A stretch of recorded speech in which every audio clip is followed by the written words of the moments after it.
Gaslighting is any behavior or imparting of information that has the effect of making the target distrust their own perception.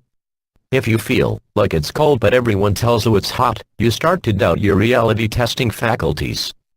Gaslighting is a form of psychological abuse that involves an increasing frequency of systematic withholding of factual information from, and/or providing false information to the target, having the gradual effect of making the victim anxious, confused, and less able to trust his or her own memory and perception. Gaslighting tends to intersect with other tactics mentioned such as street theater, cryptic references themes, but generally involves sabotage of a person's belongings and perspective, in order to disturb the target's peace of mind. The goal is to confuse the target to the point where he/she cannot trust their own memories or perspective. Street theater is gaslighting. Via street theater, gaslighting is carried out by networking of stalkers who share some of the same profile information and disinformation about the target. While participating in staged events around the target, this info and disinfo is mentioned to, or out loud around, the target. The basic idea is to let the target know that personal information, personal data or things said and done in the target's home, for example, is known about them. Oftentimes in ongoing harassment the most mundane things are mentioned, such as a phrase the target said earlier that morning, or mentioning an internet site that was visited, etc. This is meant to give the target the impression that everything they do is monitored.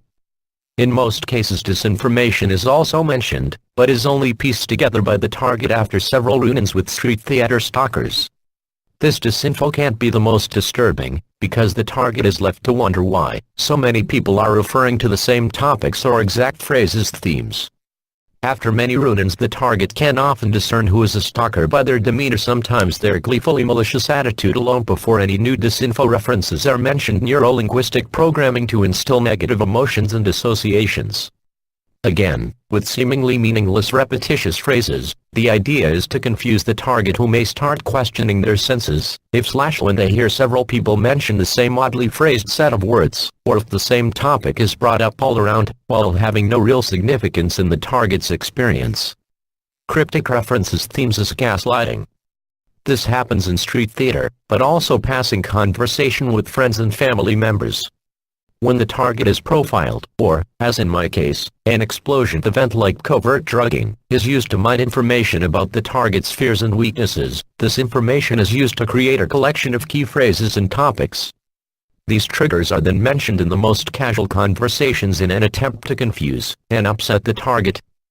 To complicate matters, as the target starts seeing patterns in the themes, these often come up in conversation from harmless sources, in the way that information normally spreads throughout culture. We all know the example of coming across a new word, only to hear it 5 times throughout the next few days. These organically generated themes tend to make isolating gaslighting rather difficult, if one is in the thick of a campaign of manufactured coincidence. Break-ins and tampering is gaslighting. Gaslighting in this form is the most basic type, in that the goal is to make the target feel confused or crazy because items go missing or are moved. Quite often there is no sign of break-in, except that one or a few items will be missing or moved to other locations. In my own experiences, one time the front door had been left unlocked, and a false work order paper left on the kitchen counter. Another time legal documents pertaining to the custody of my son were removed, and I had to exert effort to search and eventually replace the documents, thus losing critical time to formulate my case in the custody suit. Another time clothes of mine had been drug around and left in various places. A book that accomplices had given me was left next to me while I slept. Light bulbs have been changed, small items moved around, and windows and doors left unsecured. Anytime I mentioned these things to others, they would tell me I was making connections where there weren't any. Some well-meaning people will try to tell the target that these are just normal events of misplaced items and forgetfulness. And those with ill intentions do the same, but generally there is also a strong pressure implied that the target better stop acting crazy if he/she wants to continue being thought of as a reasonable person. I also experienced the most active stalkers responding to my mention of things being tampered with by saying, "So what do you make of that?" implying a barely veiled malicious glee of sorts.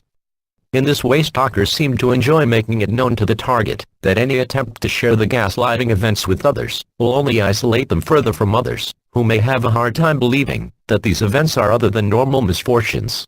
Gaslighting by friends and family. Oftentimes people closest to the target are approached and fed various lies and programming long before the target even knows that he/she has become a target. When the target tries to relate the events that are happening, the trusted friends and family tell the target various forms of "no, it's your imagination, that's just not likely." And if the target presses them once the stalking events become very intense, the target is subtly encouraged to normalize and quit mentioning the signs of stalking that they see. In my experience, friends and family members are the worst/most effective wielders of gaslighting, as the target, searching for meaning and support, does his/her best to take the supportive advice to heart and regain some semblance of normalcy in their lives. Essentially, this push to have the target fall in line and obey normal life dictates, while still being harassed by stranger stalkers and putting up with various other tactics, is forced to live in two worlds. Clearly, this is the very definition of gaslighting. If left suspended in this state, the target may begin to doubt their own experiences, memory, and their very self. Induced self-doubt is, indeed, terroristic by its very nature. During the first explosive terrorist attacks on me, I was told again and again, by loving family and friends, that I needed to move forward and, essentially, forget about the traumatic events.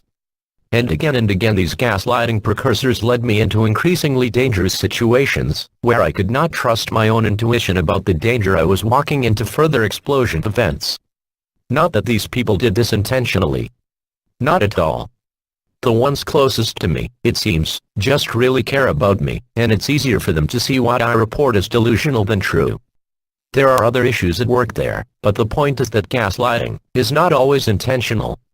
So, gaslighting permeates the gang stalking experience from day one. As the terroristic events build, the target comes to expect them around every corner.